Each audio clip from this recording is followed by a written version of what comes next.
Hi everyone. I wanted to share a case I had this week.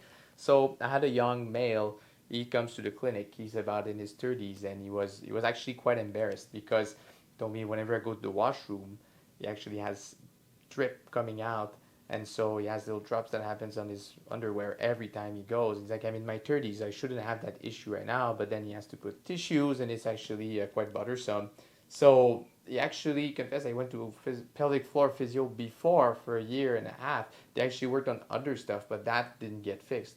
And so for a situation like that, this is when I like to use the 3D pelvic floor model. So what I told him is actually you worked on the pelvic floor, but the pelvic floor has three different layers. And so the issue is, in his case, is he actually worked on the deepest layer, but this is more linked to contracting the anus.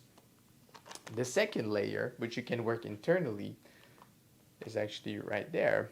This is actually important for the continence and the control of urine, but his issue wasn't there. His issue was actually in the superficial layer.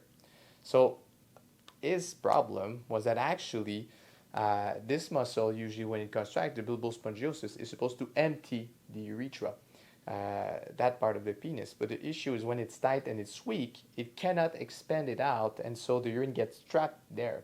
So he finishes peeing, cannot empty, and when he walks out, the muscles ends up relaxing, and then all that urine is going to drip into his underwear. So what I told him is actually I taught him about the penile milking, so you can really explain them with the model. You press here and you help it, all the urine come out, and then over time we're going to strengthen that muscle, so you don't need to use that manual assistance.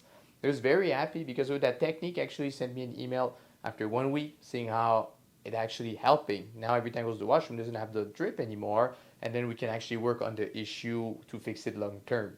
So the pelvic model is just a must you gotta have in the clinic.